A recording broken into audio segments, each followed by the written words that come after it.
sujet qui est important parce qu'il a une influence directe sur les relations humaines, sur la façon dont on doit voir l'autre. Nous devons prendre conscience d'une chose, c'est que autant le Seigneur Jésus, il est rempli d'amour, il est rempli de bonté, il est rempli de grâce, et autant il sait se montrer intransigeant, sévère, voire virulent envers ceux qui posent des constats de jugement sur leur prochain. Et lorsque Jésus parle dans Matthieu chapitre 7 du jugement, ça fait partie des fondements que le Seigneur a posés au début de son ministère. Et rappelez-vous que le Seigneur Jésus, il a été très sévère envers les pharisiens qui jugeaient. Parce que, voyez, je vous laisse cette photo, quand on juge quelqu'un, c'est qu'automatiquement on se positionne au-dessus. On se positionne au-dessus. Quand on juge quelqu'un, même si on n'en a pas l'intention, eh bien automatiquement ça a pour effet d'écraser celui sur lequel on pose un constat de jugement. Et tout à l'heure on va lire le verset dont le Seigneur parle, mais le jugement affecte aussi nos relations. Si le Seigneur a été sévère envers les pharisiens en les traitant d'hypocrites, c'est important quand même de savoir, aussi important de savoir le regard que Jésus a sur chacun de nous. Jésus, il a un regard de grâce. Il a tout accompli sur la croix. Il est celui qui a dit « Père, pardonne-leur, car ils ne savent ce qu'ils font ». Il n'a pas posé, même à la croix, à l'apogée de sa souffrance, il n'a pas posé de jugement. Mais en même temps, le Seigneur a été sévère envers les pharisiens. Vous savez pourquoi il a été particulièrement sévère envers les pharisiens? On va dire, les pharisiens, on va dire que c'est les pasteurs d'aujourd'hui. Dans le sens ou les responsables d'église, ou un chrétien qui est peut-être converti depuis des années et qui pense savoir connaître la Bible. Vous savez, la parole de Dieu, on ne la connaît vraiment pas. Pas dans sa totalité, et jamais on ne la connaîtra dans sa totalité, parce que sinon Dieu ne serait pas Dieu. La profondeur de la parole de Dieu ne serait pas la profondeur de la parole de Dieu. Je me souviens, il y a quelques années, il y avait un frère qui venait me voir souvent après une prédication. Bon, ben, il n'est plus là. Et il me trouvait léger parce qu'il ne me trouvait pas assez intransigeant. Il voulait que les gens soient plus chrétiens, plus spirituels, plus fidèles dans tel ou dans tel domaine. Et il venait me voir avec sa Bible, avec son doigt, tu as vu? Il est écrit là. Il est écrit là. Ça, c'est le marteau. Paf! Il est écrit là. Ouais. Et je me suis rendu compte que dans la vie de cet homme, en fait, alors je vais être libre parce que je ne vous connais pas, même les chrétiens de l'Église, c'est bien pour un pasteur de ne pas connaître tous la vie des gens. Déjà, on est plus libre pour prêcher, et en même temps, ce n'est pas sain de connaître tout sur la vie de tout le monde. Donc, je connaissais quel était le problème de ce frère. C'est un problème dans sa vie important. Et nous l'avons accueilli, malgré cela, sans aucun jugement. Mais par contre, étant donné qu'il souffrait, inconsciemment, il voulait aussi que les autres souffrent. Dans d'autres domaines. Il y a des gens qui sont comme ça. La souffrance intérieure nous amène parfois, alors que ça ne devrait pas. C'est curieux, ce que je constate en termes de comportement, c'est que notre souffrance peut nous amener aussi à vouloir que les autres souffrent. Pourquoi je souffre et lui ou elle sont tranquilles. Donc il avait tendance à imposer un certain légalisme. Et moi, évidemment, ça ne passait pas. À tel point qu'il ne supportait plus que je dise, mais la vraie connaissance de la parole de Dieu, ce n'est pas le texte. C'est de chercher, d'avoir la révélation de l'Esprit de Dieu qui se cache derrière le texte. L'Esprit de vie, parce que la lettre tue. Évidemment, il y a des choses faciles dans la parole de Dieu qui sont faciles à comprendre, qu'on peut le prendre dans le sens littéraire. Mais quand ce n'est pas évident dans le sens littéraire, on fait quoi? On imagine ce qu'on veut ou on cherche vraiment l'Esprit de Dieu? Qu'est-ce que le Seigneur a à nous dire? Et Jésus a été sévère parce que les pharisiens de l'époque avaient la connaissance. Et malgré cela, malgré cette connaissance, ils ne manifestaient pas l'amour que Jésus était espérer qu'il puisse manifester. Donc, je vous invite à lire avec moi dans Matthieu chapitre 7, puis je vais attendre. Bon, comme je sais que vous êtes tous venus avec votre Bible, j'aime bien qu'on puisse prendre la Bible. Bon, ceux qui l'ont sur le portable, c'est pas mal aussi, mais c'est bien de prendre l'habitude de venir avec la Bible. C'est pas parce que les chrétiens, il y a 20 ou 30 ans, partaient de chez eux avec la Bible sous le bras, que sous prétexte de modernité, on doit laisser la Bible à la maison. Donc vraiment, je vous encourage à venir avec votre Bible. Ceci étant, je ne juge pas ceux qui ne sont pas venus avec leur Bible. Non, ceux qui sont venus sans leur Bible. Donc Matthieu chapitre 7, verset 1. Vous inquiétez pas, je ne vais pas vous demander, ceux qui n'ont pas leur Bible, de lever la main. Matthieu chapitre 7, verset 1. Là, c'est Jésus qui parle. Ne jugez point. Pardon. Afin que vous ne soyez point jugés, car on vous jugera du jugement dont vous jugez, et l'on vous mesurera avec la mesure dont vous mesurez. Alors ça, c'est une première loi spirituelle. C'est l'histoire de récolter tout ce que l'on sème. Alors si tu veux récolter de bonnes choses, mets-toi devant le Seigneur et commence déjà par semer de bonnes choses. Pourquoi vois-tu la paille qui est dans l'œil de ton frère et n'aperçois-tu pas la charpente tout entière d'une maison qui est dans ton œil? Voilà, c'est moi qui le rajoute. N'aperçois-tu pas la poutre qui est dans ton œil? Le Seigneur donne des images fortes là. Hein. Ou comment peux-tu dire à ton frère, laisse-moi ôter la paille de ton œil, toi qui as une poutre dans le tien. Hypocrite, ôte premièrement la poutre de ton œil, et alors tu verras comment ôter la paille de l'œil de ton frère. Ne donnez pas les choses saintes aux chiens, et ne jetez pas vos perles devant les pourceaux, de peur qu'ils ne les foulent aux pieds et ne se déchirent contre vous. Alors ce verset 6 m'a beaucoup interpellé. Vous savez que les gens du monde, quand je dis les gens du monde, c'est ceux qui n'ont pas encore fait... J'aime pas dire les inconvertis, parce que je trouve que ce terme, il est agressif, et je trouve que ce terme inconverti, il est agressif. Voilà.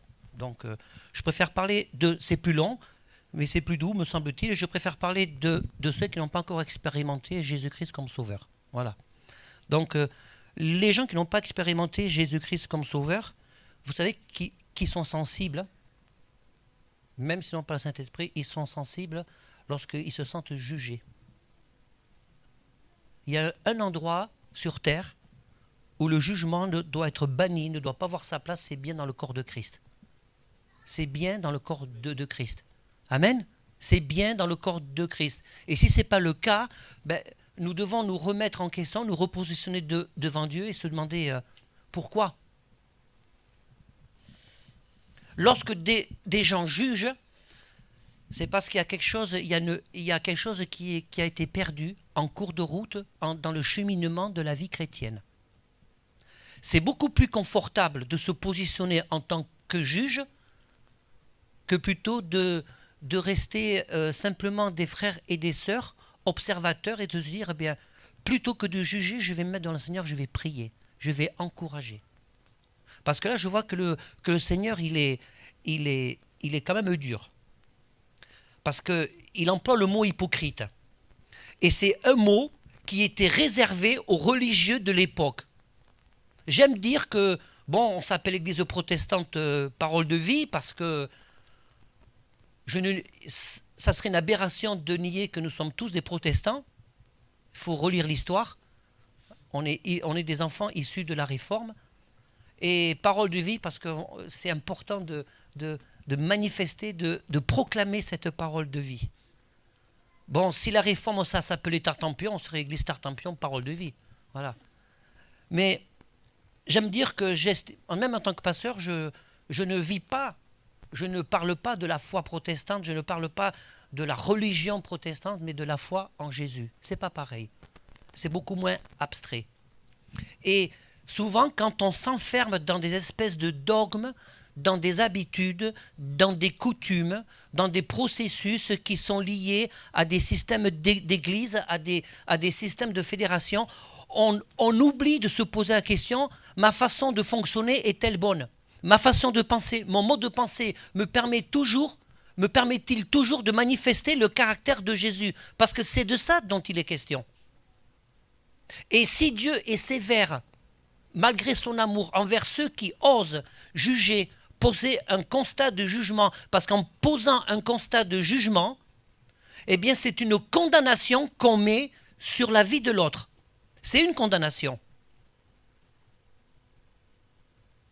Et ce sujet du jugement nous ramène à beaucoup de choses qui se passent dans le monde spirituel. Le diable, la Bible dit, le diable rôde comme un lion rugissant, cherchant qui il va dévorer. Qui il va dévorer. Tous les lions ne dévorent pas. Il y a quelque temps, j'avais vu une émission, c'était dans un zoo, quelque part en Afrique, et il y avait un gars qui avait levé un lionceau, et ils ont noué des relations tout à fait inhabituelles entre l'homme et l'animal sauvage, et ce lion se comportait comme un chat, ou comme un gros chat, ou comme un gros chien. Mon Dieu, j'ai toujours rêvé de prendre dans mes bras un lion. Donc j'en ai fait mon deuil, parce que je pense que ça n'arrivera jamais. Et ce lion est reparti dans la nature, est reparti à la vie sauvage. 2 ou 3 ans après, cet éleveur voulait savoir qu'était devenu ce lion. Il a cherché, il savait dans quel secteur il avait posé, il a reconnu ce lion. Ouais. Et le lion l'a reconnu. Et le lion a commencé à courir vers lui. Si un lion court vers moi, je pense que je vais battre le record de Jerry Lewis. Et le gars, il n'a pas bougé. Et le lion lui a sauté dessus avec ses grosses pattes là, il lui a fait un câlin. Wow. Mais quand la parole de Dieu parle que le diable rôde autour de nous comme un lion rugissant, c'est pas pour nous faire un câlin, hein. C'est pour nous dévorer. Et la pratique du jugement ouvre la porte au diable pour nous dévorer.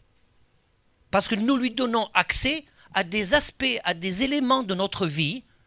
Et quand on donne accès au diable, on ne peut pas donner accès à entendre la voix de Dieu. Vous comprenez? Et c'est pour ça que Jésus est très clair. Ne jugez pas afin de ne point être jugés, car on vous jugera dans la mesure dont vous jugez. Ça, c'est la première chose. Là, on parle d'une intention. Là, on est dans les pensées cachées. On peut regarder quelqu'un et en fonction de son aspect physique, de sa façon de s'habiller, je mets le voile, je ne mets pas le voile, peu importe, ou le chapeau, de sa façon de s'habiller, on pose automatiquement un constat. On présume que la personne, elle a tel ou tel tempérament en fonction de son apparence. Peut-être que c'est vrai, peut-être que c'est pas vrai. Sauf qu'on ne connaît pas tout de la vie des gens. Et là, déjà, c'est quand on commence à... Alors, je comprends que c'est ça, en fonction des cultures ou en fonction de notre culture religieuse d'église, on peut avoir certains réflexes ou pas, ou en fonction des enseignements qu'on a reçus.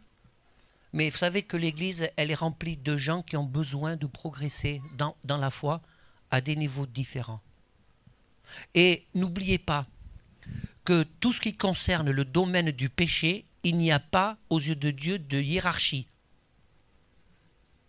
Le mensonge, la simple pensée, c'est au même titre que le meurtre, l'adultère, la violence, etc. Sauf que les conséquences ne sont pas les mêmes. Donc c'est la raison pour laquelle nous devons nous souvenir que toute espèce de jugement, même si on voit quelqu'un pécher, ça ne veut pas dire qu'il ne faut rien dire. On verra ça tout à l'heure, mais que toute espèce de jugement nous fait déjà rentrer, nous-mêmes, dans le péché. Enfin, c'est quelque chose que Jésus condamne. Et pourquoi vois-tu la paille qui est dans l'œil de ton voisin, n'aperçois-tu pas la poutre qui est dans ton œil? Ce que je disais tout à l'heure quand je rendais le témoignage sur ce frère qui venait me voir souvent après la prédication en disant « il est écrit, il est écrit », il était en train de voir la paille, mais il ne voyait pas la poutre. Et lorsque Jésus parle de, quand il emploie cette image, c'est comme s'il est en train de dire, mais ce que tu vois dans la vie des autres, c'est juste ce que les autres te permettent de voir. Tu vois qu'en façade. Tu ne peux pas sonder les cœurs, tu n'es pas Dieu. Si une personne a manifestement un caractère, un tempérament colérique, oh là là, lui, il est colérique, il n'est pas sympa. Mais de quel droit? C'est ça que je suis en train de dire. Tu es en train de mettre un accent sur la paille. Ou quelqu'un qui manque de patience et qui est irritable. La question qu'il faut se poser, mais qu'est-ce qui a amené cette personne à avoir un tel comportement ou une telle irritabilité ou colère? Soit c'est son tempérament profond, il a vraiment besoin du Seigneur. Il y a des gens dont la colère fait partie de leur caractère. Ça, c'est vraiment un gros problème. Mais il y a des gens dont la colère forcément ne fait pas partie du trait de caractère. C'est parce qu'il y a une cause à tout cela. Il y a des événements dans la vie douloureux qui font que les gens changent de façon d'être, changent de comportement, se méfient de la relation. Il y a quelques dimanches, une sœur est venue, qui passait nous visiter, est venue me voir pendant la Sainte Seine pour me demander pardon. Je dis, ah bon, de quoi? Je ne me souvenais pas, j'avais aucun souvenir qu'elle m'ait fait quoi que ce soit, mais elle aurait pu éviter de le faire. Elle aurait demandé pardon au Seigneur, ça aurait, entre elle et Dieu, ça aurait largement suffi, mais elle avait besoin de se libérer, de venir demander pardon, parce que le jugement qu'elle avait porté sur moi et sur mon ministère, elle était convaincue que c'était un obstacle pour moi. Donc elle est venue me demander pardon, et je dis, mais pourquoi? Parce que j'ai peut-être eu des phrases ou un comportement qui l'ont suggéré, il y a pas mal d'années en arrière, que j'étais quelqu'un de légaliste et de moraliste. Elle est venue 2 fois à un culte, elle s'est rendue compte que c'était tout à fait le contraire, le Seigneur l'avait repris. Voilà. Voilà à quoi le Seigneur nous demande, à quoi nous devons aspirer. Et il faut beaucoup d'humilité pour ça. Souvent, nous sommes durs avec les autres, parce que la dureté que l'on peut manifester avec les autres, l'origine et la souffrance qu'il peut y avoir dans ta vie, cette souffrance que tu ne peux pas régler, et c'est toujours difficile de se regarder en face de la glace et de se dire, de se voir tel qu'on est. Alors on cache, on se cache, on se voit les yeux, et c'est plus facile de regarder chez les autres ce qui ne va pas, parce que quelque part, inconsciemment, c'est rassurant. Il n'y a pas que moi qui ai tel ou tel problème. Sauf que ça nous amène à avoir des exigences envers les autres que Dieu n'a pas envers nous. Il y a quelque chose que le peuple de Dieu, souvent, et même des pasteurs ou des responsables d'église, oublient de faire dans la relation humaine, c'est de répercuter dans ma relation avec toi, ce que Dieu fait avec moi. L'esprit de religion, l'esprit dogmatique, être moraliste, c'est de dire « Ah, Seigneur, tu es mon papa, tu me fais du bien à moi, mais je ne répercute pas ce que tu me fais, Seigneur, je garde tout pour moi. » Quand le Seigneur nous pardonne, est-ce que vous pensez que c'est juste de se dire « Il a remis ma dette ?» Oui ou non? Donc si Dieu a remis ma dette, a pardonné mon péché, mon écart, ma mauvaise pensée, ma colère, mon incrédulité, bien, je dois être tempérant, doux, patient envers mon frère et ma sœur qui a son problème, qui a ses combats et qui a besoin de progresser. Un jour, quelqu'un a dit que l'Église était la seule armée du monde à achever ses blessés. Et on s'occupe, on a tendance aujourd'hui dans la mentalité du monde à s'occuper plus de la vitrine, de ce qui paraît bien, et en fait, on ne s'occupe plus des vrais problèmes qu'il y a au fond des cœurs. Vous comprenez? Et d'abord, le Seigneur est en train de dire, toi qui juges, ou comment peux-tu dire à ton frère, laisse-moi ôter? On veut souvent que les gens fassent des choses, et on oublie que l'on a tellement de choses à faire. Ce que le Seigneur est en train de dire là, c'est que occupe-toi de tes oignons. Regarde la poutre. Pourquoi Jésus parle de la poutre? C'est parce que Jésus est en train de nous dire à chacun, en commençant par moi, bien entendu, c'est évident, à chacun, mais toi tu te connais, tu es conscient de tes problématiques, tu es conscient de tes carences relationnelles, spirituelles.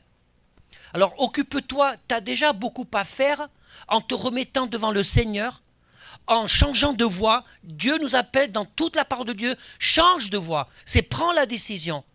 Donc en fait, le Seigneur est en train de nous dire, mais tu n'as pas déjà assez de boulot dans ta vie à te remettre dans le Seigneur, à trouver le chemin de la sanctification, le chemin de la guérison, le chemin de la victoire, au lieu de regarder ce que tu penses toi être vrai chez l'autre. Comment on va faire si, parce que je pense que ça va arriver, et je le souhaite, si quelqu'un arrive, on va essayer d'être pratique, dans l'église, et qui sent mauvais. C'est déjà arrivé. On va dire, oh, il ne se lave pas. C'est un sale. Ou alors, vous serez tous, s'il se met là, j'espère que vous ne serez pas tous collés contre la vitre ou le mur. Le non-jugement implique une certaine notion de sacrifice, parce que ça peut être vécu comme un sacrifice lorsque on rentre dans le chemin que Dieu nous demande. C'est pour ça que Jésus parle de la porte étroite, quand on rentre dans le chemin que Dieu nous demande, parce qu'il faut faire abnégation de beaucoup de choses que l'on pense, ou beaucoup de croyances que l'on croyait vraies. Une personne qui peut avoir une mauvaise odeur sur elle, c'est pas forcément quelqu'un qui est sale. Ça peut être un SDF, ou une SDF. Ça peut être quelqu'un qui est en dépression et qui se laisse aller.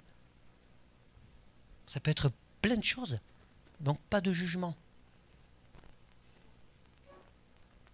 Si une fille de la rue rentre dans l'église avec la jupe vachement haut par rapport aux genoux, on va faire quoi? Oh là là, c'est un lieu saint. C'est un lieu saint. Moi, une fois, j'ai dit à un frère, c'était pas dans l'église, hein. Il n'était pas content. Après, il m'a plus adressé la parole. Mais tant pis, c'est pas grave. Je lui ai dit, mais arrête de... Il était comme obsédé dès qu'il voyait une femme ou une sœur qui était vêtue, de son point de vue, un peu légèrement, ou voilà, qui n'avait pas les jupes jusqu'aux genoux, jusqu'aux chevilles, qui avait un col roulé, qu'il fallait presque y mettre le foulard, etc. Je lui dis, mais attends, mais le problème, c'est pas la personne que tu juges, que tu penses toi. Bon, évidemment, il y a quand même un minimum de décence. Je ne vais pas vous faire un cours sur la décence, mais le problème, ce n'est pas la personne que tu es en train de juger. C'est toi qui as un problème avec les femmes. C'est que dès que tu vois quelque chose qui, de ton point de vue, sort un petit peu de l'ordinaire, tu as peut-être tes hormones qui rentrent en ébullition, donc tu caches ta poutre en mettant en avant la paille, parce que tu as un problème que tu n'as pas réglé dans ta vie.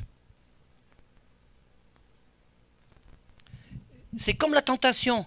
La façon dont on juge l'autre, ça cache souvent un péché qui est dans notre vie, un problème qui est non réglé. Ça cache la poutre. Et le Seigneur me dit, occupe-toi d'abord de ta poutre. Et quand tu le feras, il donne une alternative. Quand tu le feras, tu pourras commencer dans l'amour, dans la patience, à commencer à voir comment tu peux ôter la paille. Comment déjà tu peux œuvrer dans ce que tu sais de la vie de l'autre.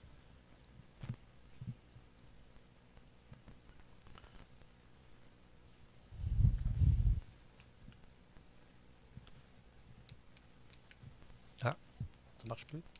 Tu passes l'autre diapo, s'il te plaît. On va lire dans Romains chapitre 2, verset 3. l'apôtre nous dit, ô homme, qui que tu sois, toi qui juges, tu es donc inexcusable. Vous voyez, il complète ce que Jésus est en train de dire. Tu es inexcusable.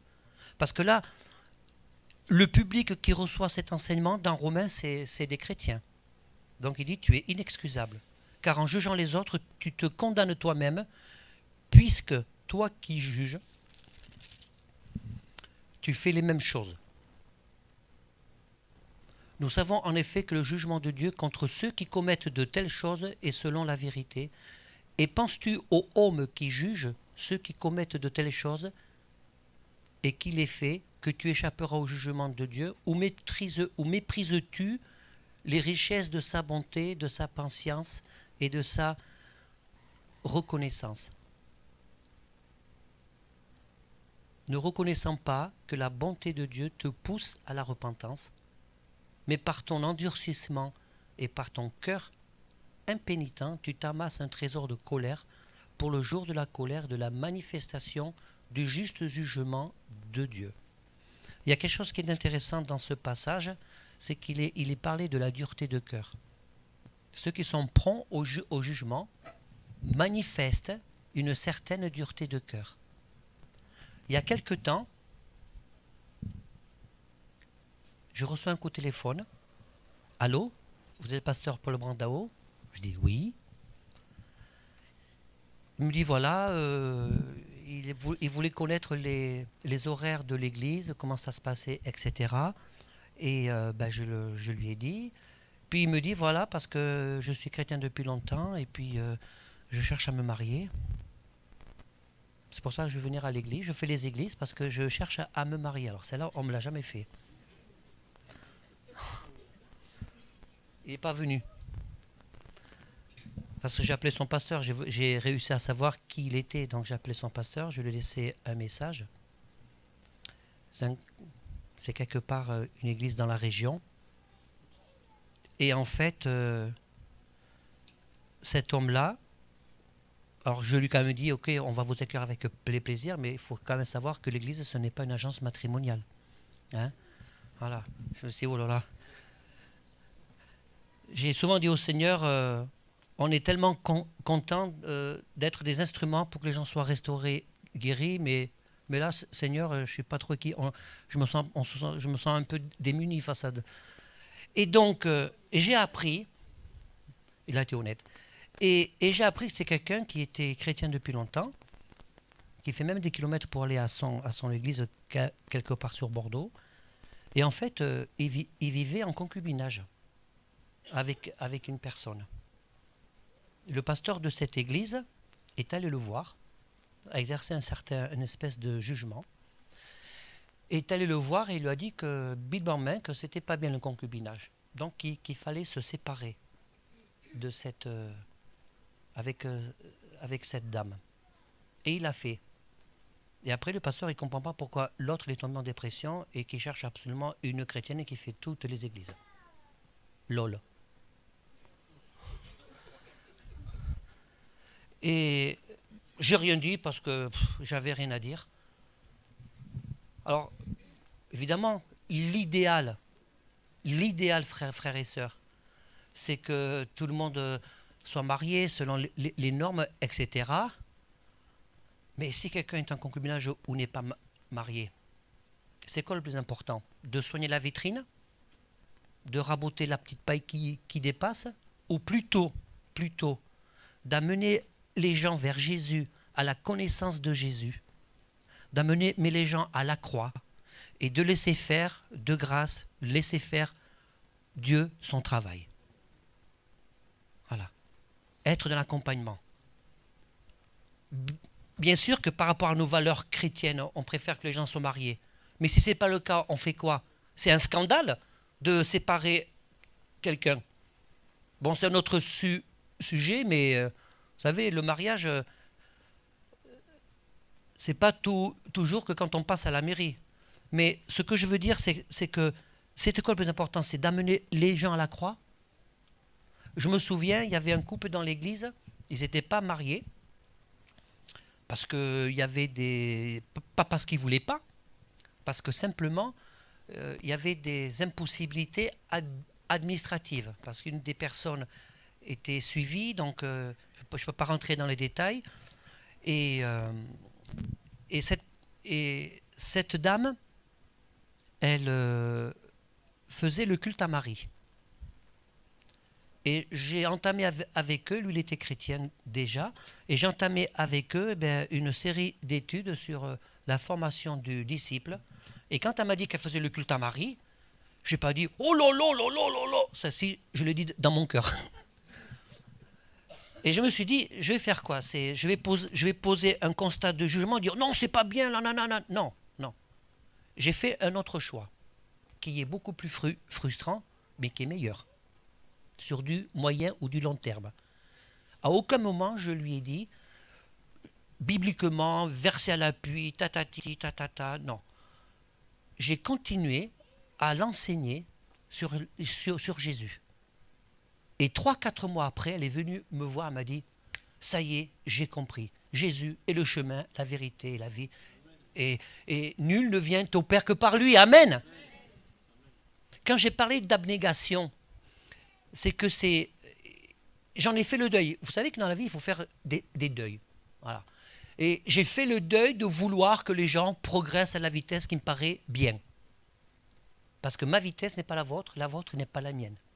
Et quand Jésus parle de poutre et de paille, il y a des domaines où peut-être certains vont progresser rapidement, plus facilement, et que d'autres, dans les mêmes domaines, vont ramer. On ne peut pas progresser, comprendre tout dans le même domaine en même temps et à la même vitesse. Donc si nous exerçons l'esprit de jugement, on ne permet pas à son frère et à sa sœur de grandir dans le Seigneur. Et c'est frustrant. Il y a des fois, j'aimerais que les choses aillent plus vite. J'aimerais que même certains d'entre vous comprennent mais des choses plus vite. Mais si je fais le forcing, vous savez, je travaille dans mon activité professionnelle, je gère un gros budget dans ma société. Je gère 25% du chiffre d'affaires de la société, donc je suis amené à faire des négociations avec des histoires de gros sous, et il y a des méthodes. Il y a des méthodes pour convaincre, etc. Mais dans l'Église, c'est pas comme ça. Il n'y a pas de méthode pour convaincre. On peut tout dire. Hein. Mais la question, c'est, Seigneur, est-ce que ma pratique te plaît? Et c'est frustrant quand on laisse le Seigneur faire, parce que c'est souvent long. Vous avez remarqué? Seigneur, tu pourrais te dépêcher, tu es le Tout-Puissant. Hein? Ben non. Hein. Le Seigneur, il est le Tout-Puissant, mais il ne va pas au-delà de ton ouverture de cœur. Il n'ira pas au-delà non plus de ce que tu lui permets de faire ou pas, parce que le Seigneur, il est celui qui frappe la porte du cœur et il attend qu'on rentre. Et si tu n'ouvres pas ta porte, eh bien, le Seigneur, il attendra. Et son travail ne se fait pas. Nous n'avons pas la puissance et l'autorité d'œuvrer dans le changement de l'autre. Nous n'avons pas la puissance et l'autorité spirituelle d'œuvrer dans le changement de l'autre. La seule puissance et l'autorité qu'on a, c'est de communiquer la parole de Dieu. Parce que c'est Dieu qui fait le travail. C'est Dieu qui fait le travail. Je ne suis pas responsable de ce que vous faites, de votre vie, et des enseignements que vous... et de la mise en pratique ou pas des enseignements que vous recevez. Je suis responsable de ce que j'enseigne. C'est pas pareil. Et ensuite, nous sommes tous individuellement responsables de ce que nous faisons dans notre vie de la parole de Dieu. Donc, en sachant ça, nous serons bien inspirés de faire attention quand on regarde quelqu'un, quel style de pensée on va avoir. Vous n'avez pas envie de dire Amen ?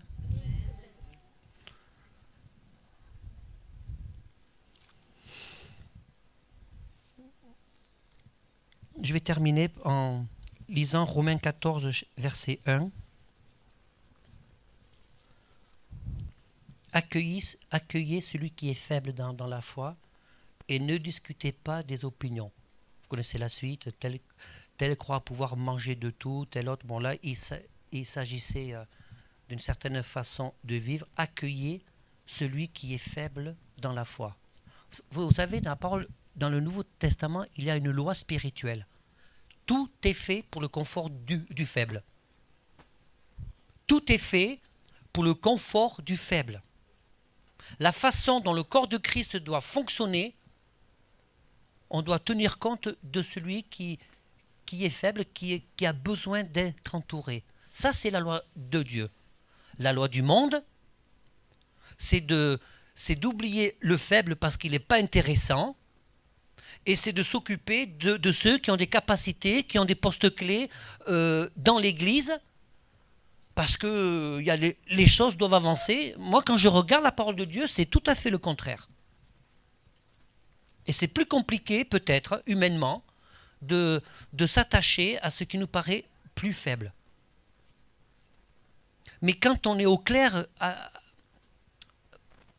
pour avoir une relation saine avec le Seigneur, c'est que moi j'ai envie de plaire au Seigneur. Et c'est important de s'occuper de ceux qui en ont plus besoin. Ce n'est pas ceux qui sont forts. Hein. Qui a le plus besoin d'être entouré? J'ai besoin d'être entouré. Mais peut-être moins que quelqu'un d'autre ici. Qui a le plus besoin d'être entouré? Ça, c'est une loi spirituelle. Ça, c'est quelque chose qui doit être en vigueur dans le corps de Christ. Et déjà, cette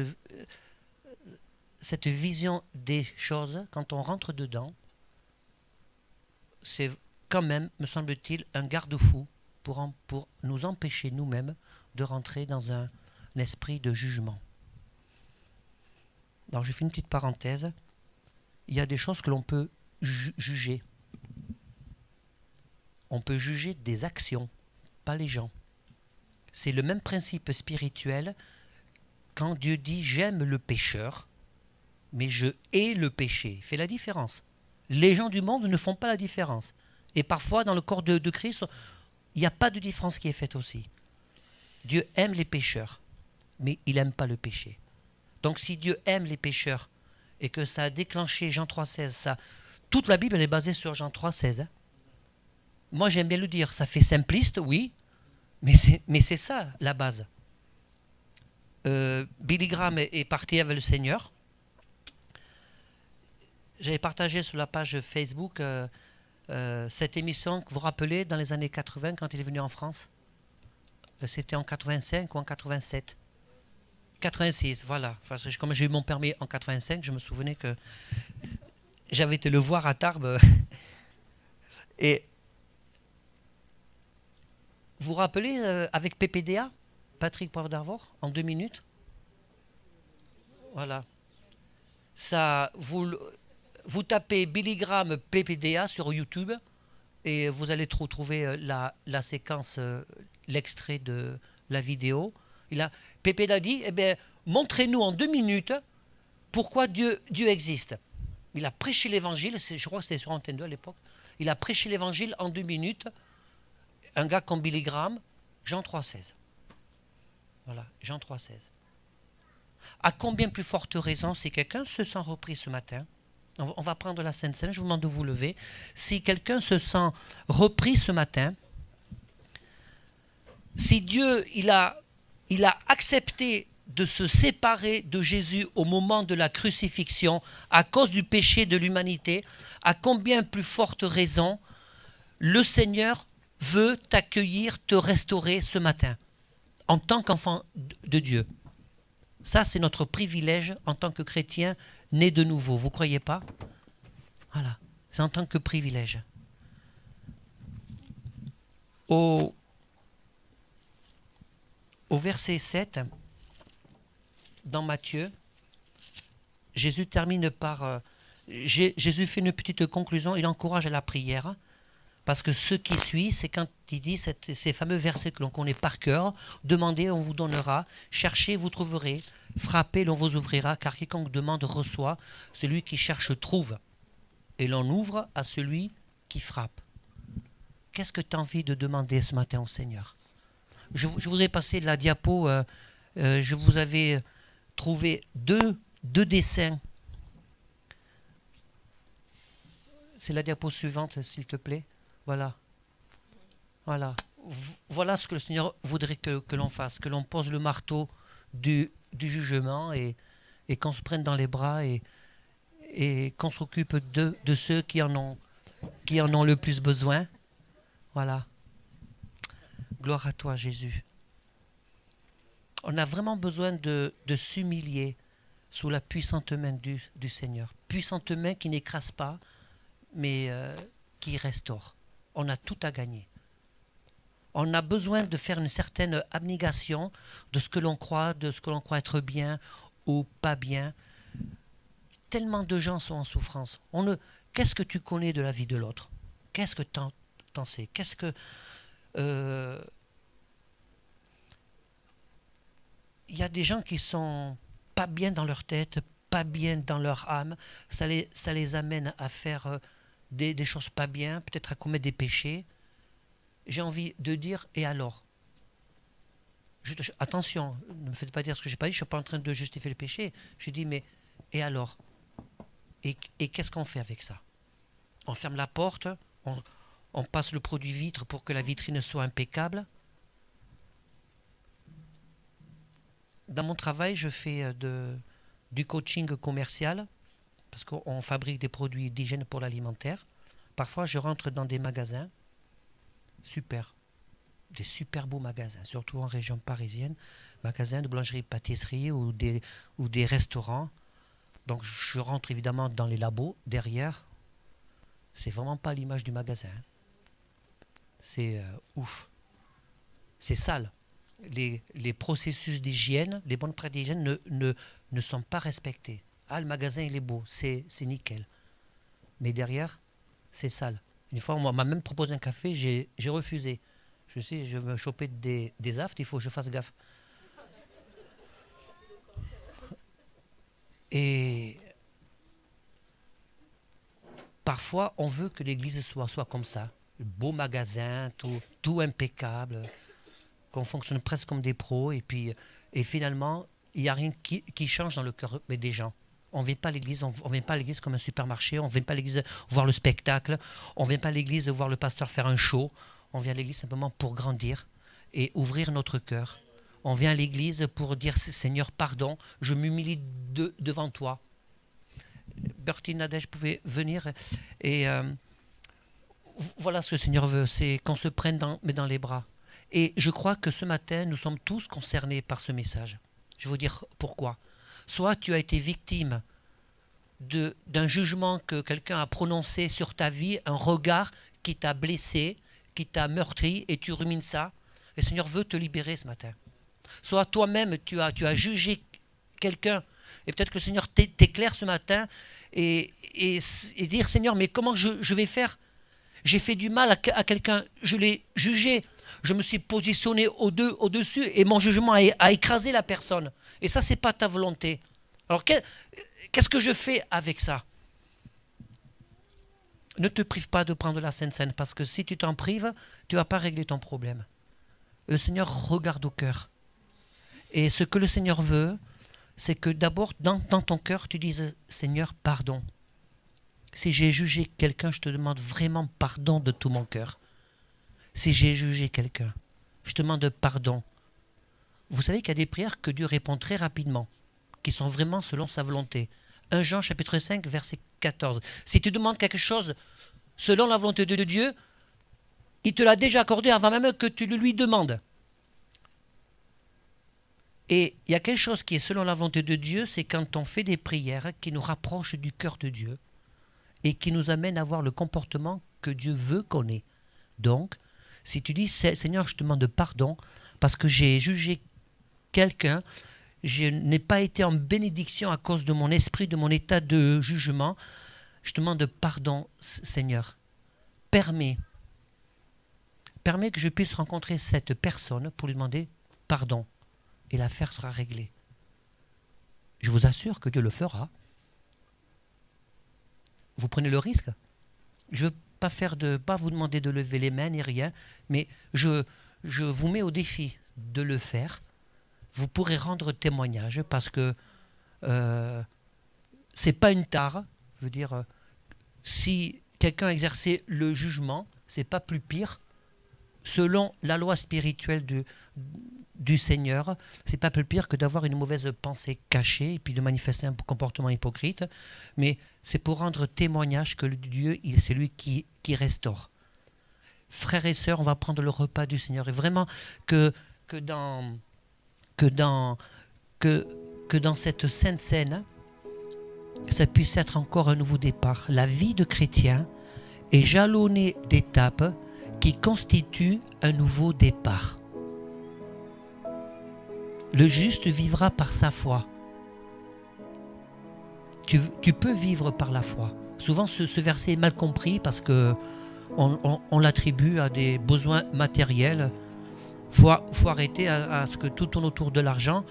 Mais le juste vivra par la foi, c'est fais confiance au Seigneur. Prends une décision, même si tu penses que tu ne vas pas tenir. Je crois qu'il y a quelqu'un qui est en train de se dire ça ce matin, je ne vais jamais y arriver. Tu as raison que tu ne vas pas y arriver. Tu n'y arriveras jamais de toute façon. Sauf si tu proclames ce matin, je puis tout par celui qui me fortifie. Que tu proclames ce matin, ce qui est en moi est plus fort et plus grand que ce qui est contre moi. Alors prends la victoire et tu vas y arriver. Tu vas y arriver. Et si tu as été victime d'un jugement blessé, remets ça au pied de la croix. Remets ça au pied de la croix. Ça va te soulager, ça va te libérer. Et demande au Seigneur aussi, Seigneur, permets que je puisse rencontrer la personne qui m'a fait du mal dans la semaine pour être en face d'elle. Et si elle ne me demande pas pardon, je peux lui dire, parce que tu m'auras libéré ce matin, écoute, il y a tel moment, il y a telle période, tu m'as dit ça, ça m'a blessé, mais sache que j'ai remis ça au pied du Seigneur, j'ai été libéré et je suis en mesure de te pardonner. Oh là là, alors si vous faites ça, vous explosez le diable. Ah oui, là vous permettez à la puissance de Dieu de le chasser. Amen, Jésus. Oh, gloire à toi.